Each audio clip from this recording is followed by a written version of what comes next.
जय श्री गणेशाय नमः. अविघ्नमस्तु. आई कुलस्वामिनी माते की जय. जय श्री गुरुदत्त श्री स्वामी समर्थ महाराज की जय.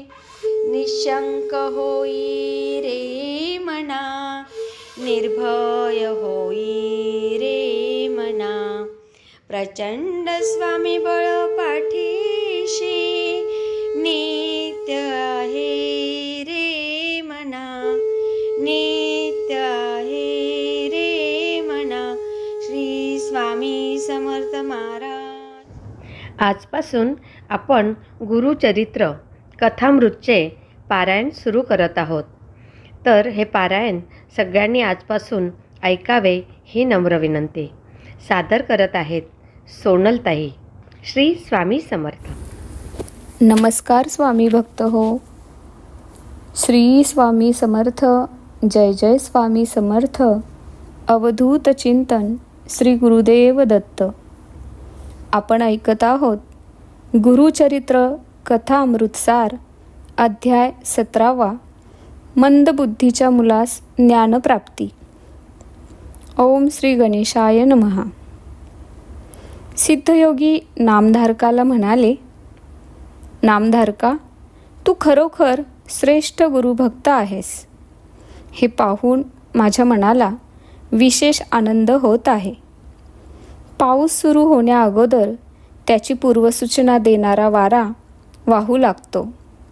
त्याचप्रमाणे श्री गुरुचरित्र श्रवण करण्याची तुझी तीव्र इच्छा ही तुझ्या दैन्य नाशाचे पूर्वचिन्ह आहे.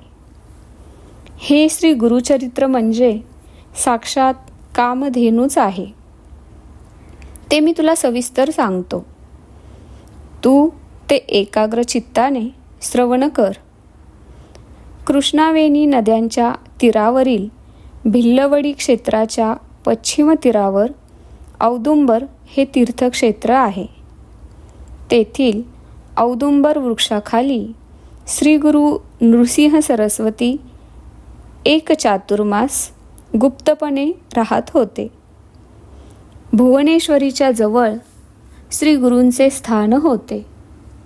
त्यामुळे ते स्थान औदुंबर सिद्धस्थान म्हणून प्रसिद्ध पावले. त्या औदुंबर क्षेत्री श्री गुरु गुप्तपणे का राहिले? तर ते साक्षात परमात्मा परमेश्वर. मग त्यांना भिक्षा मागण्याची व जपतप करण्याची आवश्यकता का होती? नामधारकाने असे विचारले असता सिद्धयोगी म्हणाले, नामधारका, साक्षात सदाशिव शंकर व श्री दत्तात्रेय सुद्धा भिक्षा मागत असतात. भिक्षा मागणे हे केवळ निमित्त. भिक्षेच्या निमित्ताने ते अनेक तीर्थक्षेत्रांना भेट देत असतात. जे रंजले गांजलेले भक्त असतात त्यांच्यावर ते अनुग्रह करीत असत. श्री गुरूंच्या वास्तव्याने अनेक गुप्त तीर्थक्षेत्रे प्रकट झाली. भक्तजनांवर अनुग्रह करण्यासाठीच श्री गुरु भिक्षेच्या निमित्ताने फिरत असत. पण अनेक लोक नाना प्रकारच्या लौकिक गोष्टी मागण्यासाठी त्यांच्याकडे वारंवार येऊ लागले आणि म्हणूनच ते गुप्तपणे राहू लागले. पण कस्तुरी कितीही झाकून ठेवली तरी तिचा सुगंध लपून राहत नाही, तर तो दरवळतोच. त्याप्रमाणेच श्रीगुरू भिल्लवडी क्षेत्री गुप्तपणे राहत असले तरी त्यांची ख्याती सर्वत्र पसरली. सूर्य लपविला तरी त्याचे तेज लपून राहत नाही, हेच खरे. श्री गुरूंचे महात्म्य कसे प्रकट झाले त्याविषयीची एक कथा मी तुला सांगतो, ती तू ऐक. करवीर क्षेत्रात वेदशास्त्र पारंगत असा एक ऋग्वेदी ब्राह्मण राहत होता. विद्वान लोकांच्यात त्याला मोठा मान सन्मान होता. त्याला एक मुलगा झाला, पण दुर्दैवाने तो उपजत अगदी मतिमंद होता. कितीही शिकवले तरी त्याला काहीच येत नसे. काही समजत नसे. तो लहान असताना त्याचे आई वडील देवाघरी गेले. त्याच्या नात्यातील लोकांनी त्याचे पालनपोषण केले. बघता बघता तो 7 वर्षांचा झाला. कुळाचारानुसार 7व्या वर्षी त्याची मुंज झाली. मौजी बंधनानंतर त्याला अध्ययनासाठी गुरुकडे पाठविले. पण तो मतिमंद असल्यामुळे गुरूंनी शिकवलेले त्याला काहीच समजत नव्हते. त्याला संध्या येत नव्हती, गायत्री मंत्र येत नव्हता. मग वेद अध्ययन कुठले यायला? आणि ब्राह्मणाला विद्या नाही तर पोट कसे भरणार? विद्वान ब्राह्मणाचा मठ्ठ मुलगा, अशी त्याची सर्व लोक थट्टा करीत असत. लोक त्याला म्हणत, अरे मूर्खा, तुझे वडील केवढे विद्वान होते आणि तू मात्र अगदी दगडधोंडा आहेस. तू तुझ्या वडिलांच्या कीर्तीला बट्टा लावलास. अरे, ज्याला विद्या नाही तो मनुष्य अगदी पशु होय. विद्वानांची सर्वत्र पूजा होते, तुझ्यासारख्या दगडाची पूजा होत नाही. तुझा जन्म अगदी फुकट आहे. तू आणि सुकर यात काहीच फरक नाही.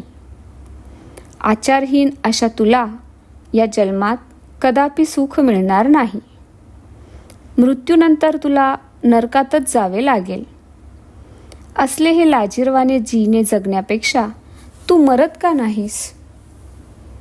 लोकांनी केलेली ही निंदा ऐकून तो मुलगा अतिशय दुःखी झाला. तो लोकांना म्हणाला, मी गतजन्मी विद्यादान केले नाही, म्हणून बहुधा या जन्मात विद्याभ्यास मला जमत नाही. आता मी तरी त्याला काय करणार? आता तुम्हीच काहीतरी उपाय करा. त्यावर लोक हसून म्हणाले, आता तुला पुढच्या जन्मीच विद्या येईल. या जन्मी मात्र तू भीक मागून जग. लोकांनी केलेली ही निंदा ऐकून तो मुलगा अतिशय दुःखी झाला. त्याने गाव सोडले. तो रानावनातून फिरत चालला. मूर्ख म्हणून जिवंत राहण्यापेक्षा आपण प्राणत्याग करावा आणि मरून जावे, असे त्याने ठरविले. आत्महत्येचा विचार करत फिरत फिरत तो कृष्णा नदीच्या काठावरील भिल्लवडी गावी आला. तेथे नदीच्या पलीकडे भुवनेश्वरी देवीचे सुंदर मंदिर होते. तेथे त्याने देवीचे दर्शन घेतले. त्याने अन्न पाण्याचा त्याग केला व देवीच्या समोर तो धरणे धरून बसला. देवीची आपल्यावर कृपा व्हावी यासाठी तो आक्रोश करत देवीला आपले दुःख सांगू लागला. हे जगन्माते, तू सर्वांची माता आहेस. तू जगज्जननी आहेस. तू पाहतेस, सर्व जगाने माझी हेटाळणी केली, माझी उपेक्षा केली. पण तू तरी माझ्यावर दया कर, कृपा कर, मला दूर लोटू नकोस. 3 दिवस लोटले, पण तरीही देवीची आपल्यावर कृपा होत नाही, ती प्रसन्न होत नाही हे पाहून त्याला अतिशय दुःख झाले. तो देवीला म्हणाला, माते, आता मी काय करू? कोठे जाऊ? माझी हाक तुला का ऐकू येत नाही? माझ्यावर तुझी कृपा का होत नाही? आता कंटाळून मी माझी जीभ कापून तुझ्या पायांवर वाहतो. असे म्हणून त्याने खरोखरच आपली जीभ कापली व देवीला अर्पण केली. तरी सुद्धा देवी प्रसन्न झाली नाही. तेव्हा तो देवीला कळवळून म्हणाला, माते, आता तू माझ्यावर कृपा केलीस नाही तर उद्या सकाळी मी माझे मस्तकच कापून तुला अर्पण करील. इथेच मी माझा जीव देईन. त्यावर भुवनेश्वरी देवी प्रसन्न झाली. त्याच रात्री ती त्याच्या स्वप्नात आली. ती त्याला म्हणाली, बाळा, तू इतके दुःख कशाला करतोस? माझ्यावर रागावू नकोस. नदीच्या पलीकडे औदुंबर वृक्षाखाली एक महातपस्वी अवतारी पुरुष आहेत. ते साक्षात श्री दत्तात्रेयांचे अवतार श्री नृसिंह सरस्वती आहेत. तू त्यांच्याकडे जा, तुझे काम होईल. सकाळी तो मुलगा जागा झाला. त्याला रात्री पडलेले स्वप्न आठवले. तो नदीच्या पलीकडे गेला.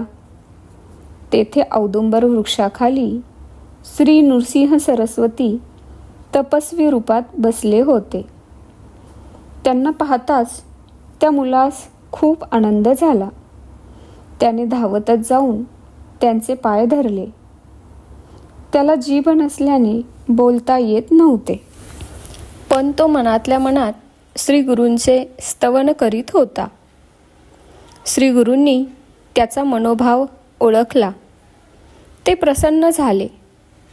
त्यांनी त्याच्या मस्तकावर वरदहस्त ठेवून आशीर्वाद दिला. आणि काय आश्चर्य, श्री गुरूंचा स्पर्श होताच त्या मुलाला जीभ परत मिळाली. त्याच क्षणी त्याला वेदशास्त्र पुराणादी सर्व विद्या प्राप्त झाल्या. श्री गुरु म्हणाले, माझी अगदी मनापासून जो भक्ती करील त्याला सर्व विद्या सर्व सुखे प्राप्त होतील. अशा रीतीने श्री गुरुचरित्र अमृतातील मंदबुद्धीच्या मुलास ज्ञानप्राप्ती नावाचा अध्याय 17 समाप्त. श्री गुरु दत्तात्रेयार्पणमस्तु. आध्यात्मिक रहस्य. काही मुले जन्मजातच मुकी, आंधळी किंवा बहिरी निपजतात. काही मूढ असतात, तर काही हुशार, बुद्धिमान निपजतात.